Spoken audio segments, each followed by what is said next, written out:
Hey there, this is Lily from Blogging with Lily, and welcome to a video. Thought I'd do something different and include my face on it this time so you guys can watch me while I go through this. So what's been coming up for me a lot in coaching recently has been um, there's confusion about the difference between RSS and newsletter sign-up. So I thought I'd go through it in this video today just so you have a little bit more of an understanding of it. So we're going to start with my blog, but I'm going to go to a different one as well because my blog is not a super great example right now, and you'll soon find out why. So on the right hand side here I have two sign-ups. I have this first one here, which is my newsletter sign-up. And then underneath I have another little box which is a little bit mysterious for those not sort of really getting what the difference is. So here it says get high health updates delivered by email. And there's a little RSS button here. Thought I'd explain RSS first for those of you who don't know what it is. So RSS, which I can't remember what it stands for, is basically this service for people who love reading blogs. So say you've got 20 different blogs that you absolutely love to read. What it does is you get this one software program. There's many different programs for RSS. It actually pulls in all the new blog posts that come from your 20 favorite blogs and compiles them all in this one little software thing.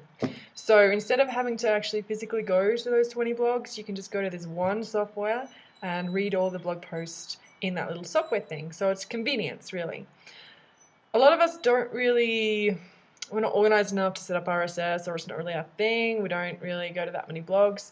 So we'd prefer to get them via email. So you can just put in your email address here and click update me, and every time I add a new blog post in, it's going to be sent to your email address. So you'll get it in your inbox whenever I put up a blog post. So you know exactly when I've put one. You don't actually have to physically go to Hind Health. You can just read it and watch the video in your email. So what's the difference between this one and my newsletter up here, and why have two? Well, there's actually a massive difference, and it's really important to understand what it is. First and primarily, and the most important thing, is this RSS thing here, whether it's through this button or through typing in your email address here. It's a bit weird. You don't have control over that list. So I don't have all the email addresses and the names. There is no name anyway. You're just putting in an email address and clicking update me. I don't have access to it. If I feel like emailing everyone that reads Hind Health, I can't just write an email and send it to everyone that's signed up to this RSS thing here. I don't have the ability to do that. So as a sales tool, it's actually pointless. It's not really doing anything. So what it's actually helping is just with marketing. So just letting people know that I'm still there. So everyone that signs up, they're getting it in their inbox, and it's a good reminder that Hind Health still exists. But I can't sell to you. So this email box here, this one is the real asset of my blog. It's where I'm going to make the most money. The reason why I say it's not a very good example is because as I teach, it's really highly recommended that you offer something for free to encourage people to put their name and their email address in. Not many people are just going to do that. I actually have sign-ups every day, and I'm always surprised that people put their name and email in there. It takes a lot. I might spam them. But my main email, well, my old email list is here, hidden under the acne section. Here, this awful green color here that I still haven't changed. I'm offering a free online course, which is an incentive. So I get 5 times as many people entering their name and email in here than I do on the side here, which is just for the email list. Sorry, for the newsletter.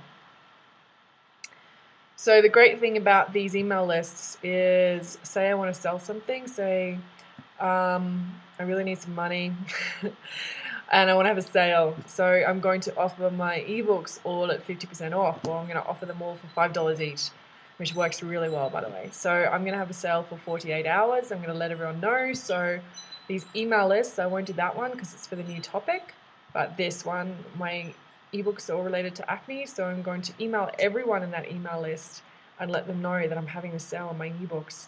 And a certain percentage of people will actually buy. So I might sell, can't remember what the percentage is, I think it's, no, I can't remember, but a good percentage. So therefore it is much better if you have 50,000 people on an email list than 5,000 people or even 50 people, because you're going to sell to a percentage. So I have almost 22,000 people when I offer a sale, I email those 22,000 people and a percentage of that. And that's why, you know, I always feel like I have this safety net in my life. If I'm ever freaking out about money, having a money freak out, or really needing to get some cash in for some reason, I know I can always offer some kind of a sale and email this list and generate a good chunk of money. I just can't do it every week. That's the thing. So I have to be very careful how often I actually do it. But this is why having this asset is a really wonderful thing. It is a bit confusing having this count here when it's actually tied in to these. Everyone that signs up to either here or here or here or here all go into this number. So it is a combination, but that's a rough indication of how many people I do have signed up to here and here, because I have not many RSS readers or people that have put their name in here. It's a little bit confusing, so I'm going to show you a better example, which is the Raw Chef, which is one of my favorite blogs. He's a really great raw chef, and his recipes are amazing. He has a email sign-up box up here. So he's giving away raw food tips and some of his recipes. So people are going to put their email address in there and they're going to be like, yeah, I get free recipes, awesome, which I did years ago on his blog here.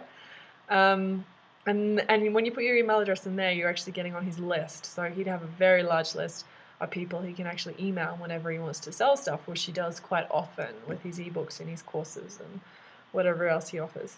Down here on the right-hand side, this is the RSS thing. So get updates, never miss a post. So if I'm putting my email address in here and clicking join, I know that every time he posts a blog post, it's going to be sent to my email.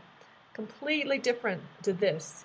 This and this are completely different services. I know it's super confusing, but it's worth sort of getting your head around it a little bit and understanding that this here, sure, it's great to keep people reminded that you exist, but you do not, as the publisher of the blog, you do not have access to these email addresses, and you can't just email that list whenever you decide to.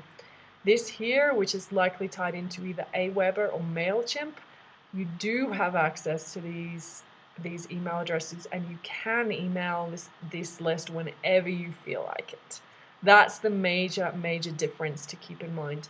It is good to have both, because they both serve different purposes and people like joining up for very different reasons. But if you're only going to have one, if you want to just focus on one for now, I highly recommend that you have this one. This is the main one that you need to have, and I'm giving this advice to myself. You need to offer something for free to encourage people to actually put their name in.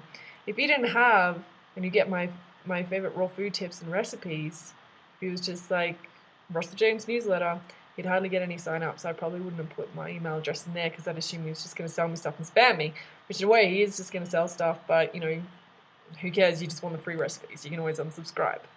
That's just the way it goes. That's the way our minds work.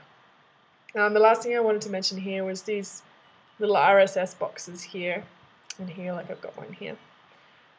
They're actually using this product called FeedBurner, which I highly recommend you check out if you do want to have one of these. It's owned by Google now, so I'm pretty sure it's something like google.com/FeedBurner, something as imaginative as that. Let's just see where that goes. No, it's not. Okay, so let's find out now. Probably should have been a little bit more organized. And had a look. Probably something really similar. It's really easy to, it's just feedburner.com, look at that, or feedburner.google.com. So it's really easy to get an account. It is owned by Google, so you can just use your normal email address that you use for your business and your password, and straight away you've got an account. I ran one of my clients through it in the past week, and it was so simple. It was just a little wizardy thing. Anyone could do it. Very, very basic. So that's the difference between a newsletter sign up with Aweber or MailChimp and RSS sign up utilizing FeedBurner. I hope that was helpful. Got any questions, or if you're super confused and just don't get it, please let me know right in the response box below, in the comments box. Questions are always welcome, and I'll have a go at answering them. Otherwise, I'll see you in the next video. Bye.